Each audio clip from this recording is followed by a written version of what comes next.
What's up, everybody? My name's Big Kim and welcome back to another movie review. And today we are talking about 2025's Rental Family that is now streaming on Hulu and Disney Plus and stars Brendan Fraser as Philip Vanderploeg, or something like that. Philip.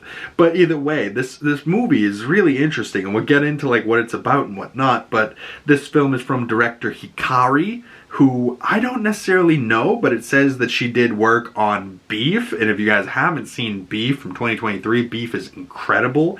But it seems like she's done some other little works here, but this might be like her first official movie directorial debut type of thing. But I really enjoyed it and really thought it was well done. And like, if this was all shot in Japan on location and all the backdrops of Japan and different locations that they went to, really great stuff here. Like, I was thoroughly happy with this movie for what it is, you know, because it's like, it's a movie that's based like around depression and loneliness, you know, and like, but yet somehow the whole movie I was grinning and I was smiling and I was like, yeah, you know, Brendan Fraser's the sweetest man alive, you know, and just like such a sweet soul in this. But you know, the little Letterboxd synopsis for this movie reads, "Happiness tailored to you. An American actor in Tokyo struggles to find purpose until he lands an unusual gig working for a Japanese rental family agency, playing stand-in roles for strangers as he immerses himself in his clients' worlds. He begins to form genuine bonds that blur the lines between performance and reality." Right, so the rental families are a real thing over in Japan, where like people need a friend, or you know, there's people that they're graduating or getting married, but they don't have their actual father to be there, so they rent a father, and he shows up and plays their father and marries away his daughter, and like is a part of this whole Japanese traditional ceremony. And you know, he's just acting, but yet, you know, these are big moments for these people's lives, and he's like getting married to this woman, but she's really a lesbian, and like she's incredibly happy with this, but he's like, you know, blending the line of like, is this weird like that I'm doing this? Is it wrong that I'm doing this? In some of the cases, like he's playing this dad to this girl, and she has never met her real father, so as far as she's concerned, he is her real father. And he's like, listen, this girl just needs a dad and somebody to talk to, and like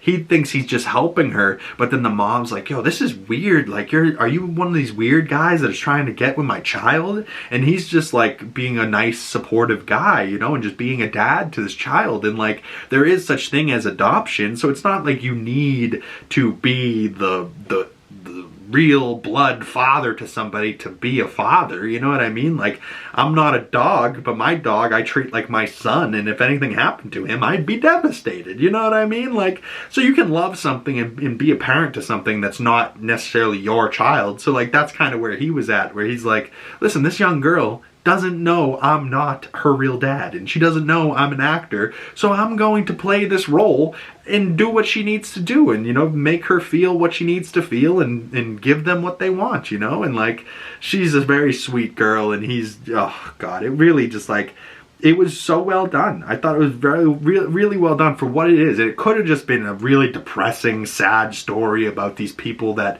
need a rental family type of thing going on, but it wasn't. It was like a beautiful story, and it was like such a, you know, like they were doing the right thing type of thing. And Takehiro Hira, I hope I said that right. He's been in a lot of things lately. He's like the new Hiroyuki Sanada. If you know, you know. Because he was like the Japanese guy in fucking American film forever. You know what I mean? Like, if you needed a guy, you got him. You know, where he's like the new version of this. And, you know, he was in Captain America Brave New World for Marvel, Gran Turismo, he was in Shogun, he's in Snake Eyes. You know, he's been in a bunch of things more recently. And, you know, he's going to be in a lot of things going forward as well. But then, you know, Akio Maria Yamamoto, who I know, where do I know her from? Oh, I know her from Monarch Legacy of the Monsters, who I think that last guy was also in that show. And yeah, I wonder if she's going to be in the next season of Monarch of Legacy of the Monsters as well. But, you know, some of the cast in this was really, really well done. And, like, the little girl who played Mia was Shannon Maya Gorman, and Mahina Gorman, maybe. And then, the last one I got a name. Kikuya Hasegawa was the guy's character's name, and he was playing this, like, former Japanese movie star, and he's got secrets from his past, and he's also got dementia, so he's got to go on this one last journey, and he's got to take him to his homeland. And he's like, "You're a writer, aren't you?" And he's not, you know, he's just hired to play a writer so that this guy feels more, you know, impactful, and like people haven't forgotten about him and still care about his career. And, you know, he's like, you know what, this guy needed this. He needs somebody to take him and believe in him and be a friend to him. So I did what he needed, and I did something good. And he took him to his homeland, to his original house, to this buried little time capsule with photos, and then the guy dies. And I was devastated by this, you know, and spoilers for this movie, but I was devastated at Kikuya or whatever, you get what I mean. The old man passing, I was devastated. And then he arrests Brendan Fraser for, you know, kidnapping this old man and kidnapping a client, and he's like, I didn't, you know, I did what he wanted. And then the guy makes them all drop the charges, and then shortly after passes away. So like he got this last journey out of his system, and that was like all his body could handle, and then he gives out. I was like, oh my god, dude, I'm devastated. This is too beautiful a movie. And like I spent majority of the movie grinning like this.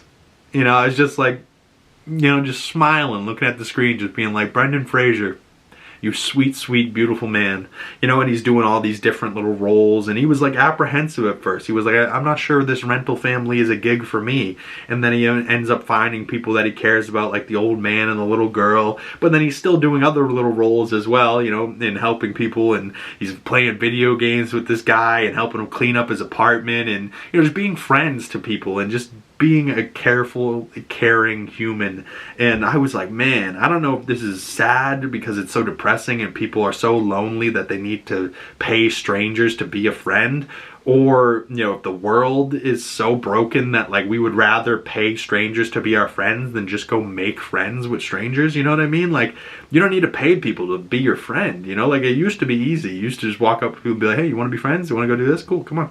You know, like, nowadays people don't do that, you know? Like, even people with cell phones, they don't do it. And the people are so in their heads, I feel. And if they're not in their heads, they're doom scrolling. And I don't know, this movie had so much heart and so much humanity for what it is too. Like, it's not necessarily like an action-packed, action-crazy movie, but I genuinely really liked this and thought it was just one of the sweetest movies ever. And my actual official review that I left on Letterboxd says, beautiful film, speechless, Brendan Fraser, you sweet, beautiful man. And that was all I said, you know, and I was just like, I think it still remains true, and I absolutely loved this film. I cannot recommend it enough. I would say go and check this out yourself. It's on Disney Plus and Hulu. It's streaming now. It's less than 2 hours. It was like an hour and 50 minutes. Good little runtime. And Brendan Fraser, you know, if he's going to be doing The Mummy 4 coming up soon, I don't know if that's going to be a thing or not, but I am totally here for what Brendan Fraser was able to do with this project. And yeah, I thought it was beautiful. I thought it was so much heart, and I can't wait to see more of it, and more projects like this. And yeah, more Japanese movies, you know, like Japanese movies that, you know, have an American in it. There's some English, but there's still some Japanese subtitles. Like, and this is technically a foreign language film, I think, but not really, you know. Like, as an American, I didn't think for a second that I was like reading too much or that I didn't get any of it. Like, yeah, it's in Japanese. And also, Brendan Fraser, if he was speaking in real Japanese this whole film, like, good for him. I did not think he had that in his arsenal, you know, in his repertoire. But yeah, I genuinely really thought this was a good movie. And overall, I gave it 4.5 out of 5 stars, about a 9 out of 10. I think this is going to be one of those films at the end of 2026, when I look back at the films of this year, I'm going to go, hey, if y'all didn't see Rental Family, you need to check it out, and just give Brendan Fraser 2 hours of your time, and he won't let you regret it, you know? But that's it for me, y'all. I'd love to hear your thoughts about this film down below. I hope I didn't spoil it too much for any people that haven't seen it, but hopefully I encourage you to go check it out if you haven't seen it. So go check this out, and if you have, please drop your thoughts on it down in the comment section below. I'd love to chat with people about this movie and how beautiful it was. And if you want to send those thoughts to me on my other social medias, links for those down in the description below. Once again, my name's Big Cam, 2 G's in that big, pretty much anywhere, and you can find me. Just look for this face. And once again, thank you guys so much for making it this far into the video. And if you would like to support the channel, the best way of doing that is dropping a like on this video, commenting down below, subscribing if you haven't already, and make sure you hit that bell so you don't miss future movie reviews and you get the notifications when those come out. Once again, my name is Big Cam, and I will see you gorgeous folks in the next one. Peace.